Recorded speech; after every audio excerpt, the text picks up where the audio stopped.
So, next gawin natin guys, balik tayo sa desktop mode. For example guys, nag-install po kayo ng Jump Force, Last of Us, or yung Red Dead. So, yun, medyo tricky po yun paganahin. So, ganito po siya. Punta po tayo sa Discover. Then, search po natin dyan Lutris. L-U-T-R-I-S.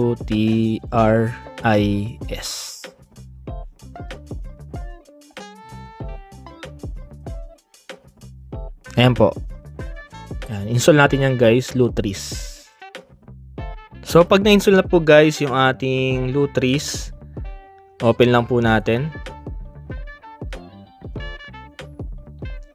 Tapos guys, sa gilid po, mapapansin nyo may downloading pa siya yan. Hintayin nyo na po matapos yan.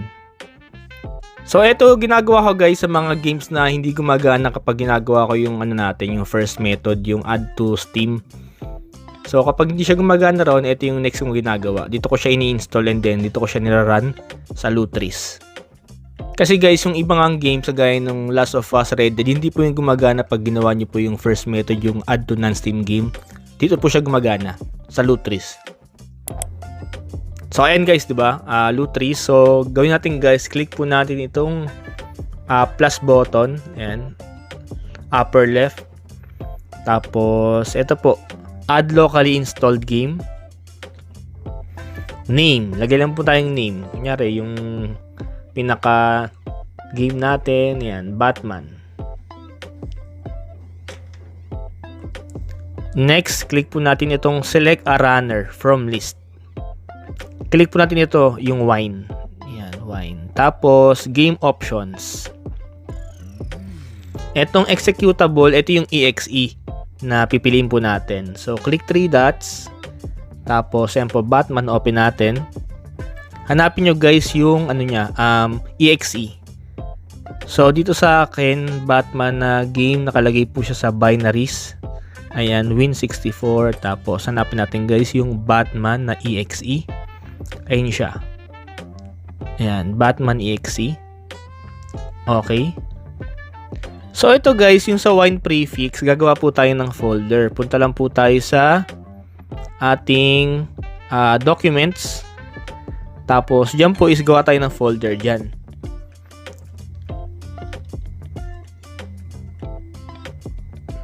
Ayan po, create new folder. Tapos, yung folder name natin guys is prefix. P-R-E-F-I-X. Ayan, prefix. So, inside the documents guys na folder, meron po tayong folder sa loob. Yun yung ginawa natin yung prefix. Ayan po. So, balik po tayo sa Lutris. And then, dyan sa wine prefix, click po natin 3 dots. Tapos, inside po sa documents folder, iba na doon po yung prefix na folder yung ginawa natin. Click po natin yon, prefix. Okay. Tapos po nun, save lang natin. So, ganun lang po kasimple. Ayan, lalabas po yan. Ayan, Batman. So, L2, tapos play. Nilalabas pong ganyan. Nag-loading po yan. Tapos po yan, mag-open na yan.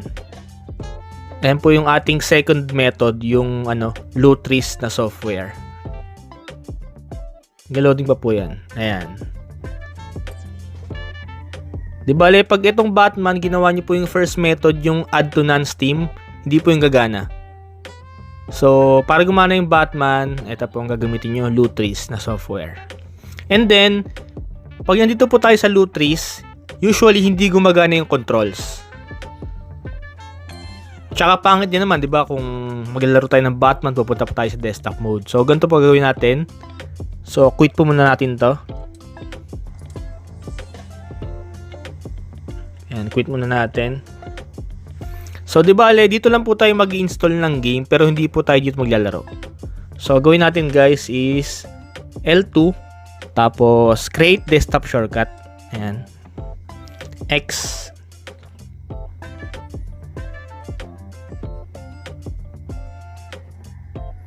Ayan po yung Batman, 'di ba? Yung ginawa natin ng ng desktop shortcut, 'di ba?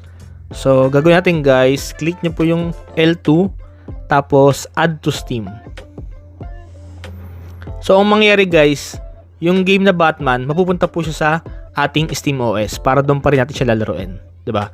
So, di bali yung Lutris, ang purpose po nun, para lang gumana yung game, pero maglalaro po tayo doon pa rin sa ating Steam OS. Hindi po rito sa sa desktop mode. Gagana siya rito sa desktop mode using Lutris. Yun nga lang, pag dito po naglaro sa desktop mode, hindi gumagana yung mga controls.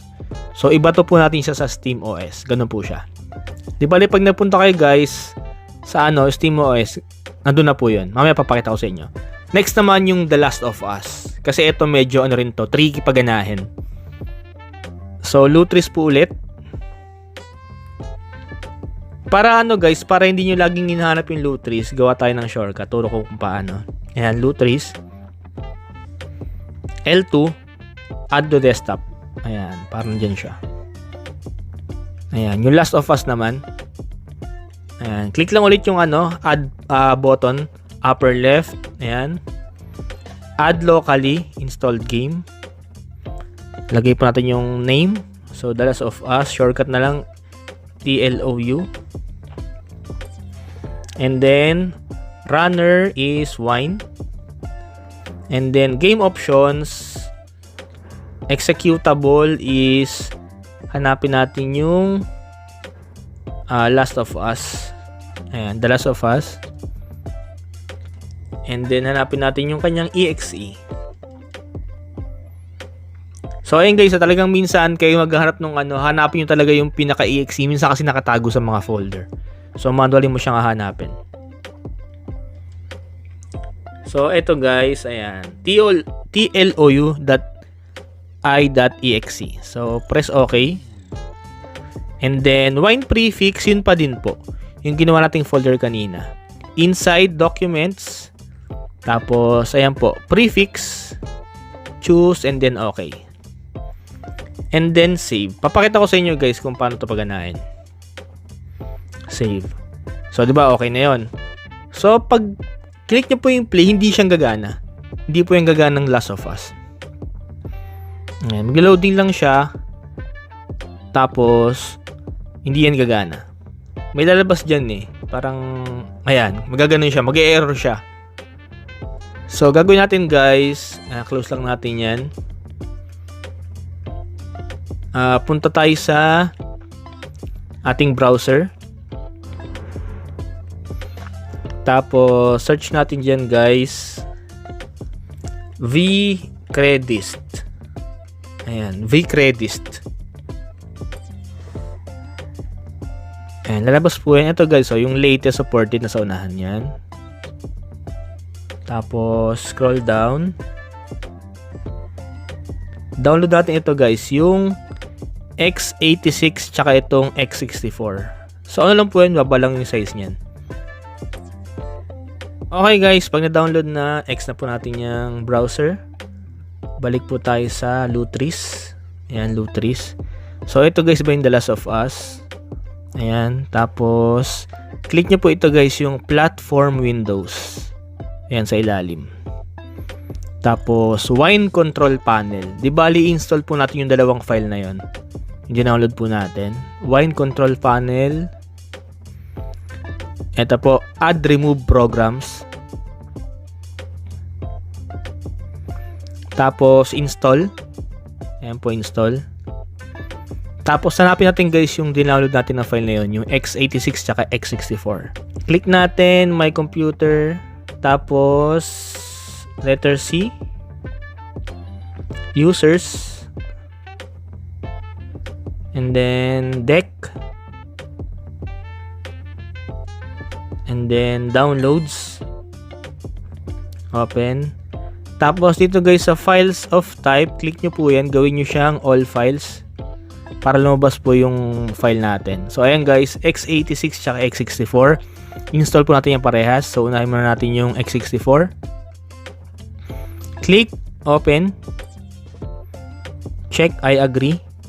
Install. Close. Yung isa naman. Install ulit. Click install. Tapos, all files. Para lumabas siya. Ito naman guys yung x86. Open. I agree. Install. Yan, close. X na natin yan. Tapos X na rin natin to. Play na po natin yung Last of Us. So sa iba guys, sa ibang game yan, lalabas po yun tapos yes lang natin. Sa ibang games guys ng Tekken 8, ganun din yung setup. Okay ulit. Ayan, check natin kung gagana na siya. Ayan, so gumana na siya guys. Continue lang natin. Medyo matagal lang po talaga mag-loading itong Last of Us kasi medyo mabigat yung game.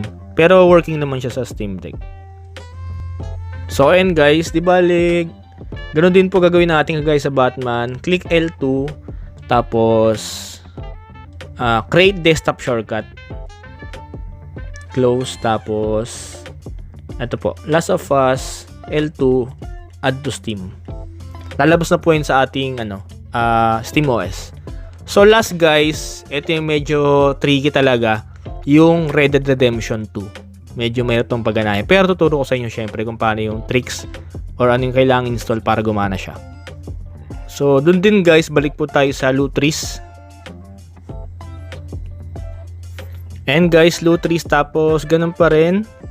Click po natin yung add button, upper left, and tapos add locally. Lagay mo natin guys yung title. Kahit shortcut pwede, RDR2. Tapos ganun pa rin sa select a runner is wine. And then game options, executable yung ating exe. Punta po tayo sa ating RDR2. And then hanapin natin yung exe file. Ito guys, rdr2.exe. Okay. So wine prefix, ganun pa rin. Open documents, tapos prefix folder. Ayan. Click OK. Save. So try natin guys kung gagana. Play natin. So open natin yung RDR2, lalabas po yan. Click yes natin. Tapos X lang po natin pag may lumabas na ganyan. Hindi siya gumana guys. Nag-force close lang siya. So gagawin po natin, kailangan nyo po ng file na ito. So automatic kasi guys, kapag meron po kayong copy ng Red Dead Redemption 2, pag inopen nyo po yan, may makikita po kayo yung folder na redistributables. Pag inopen nyo po yan, may file po yan sa loob. So ito po yung install natin guys. So ayan yung Vulkan installer.exe. So okay, gawin natin guys. Ganun pa rin, RDR2, diba? Tapos ito po, platform windows, click natin. Tapos wine control panel. Click natin tong add remove programs. Install.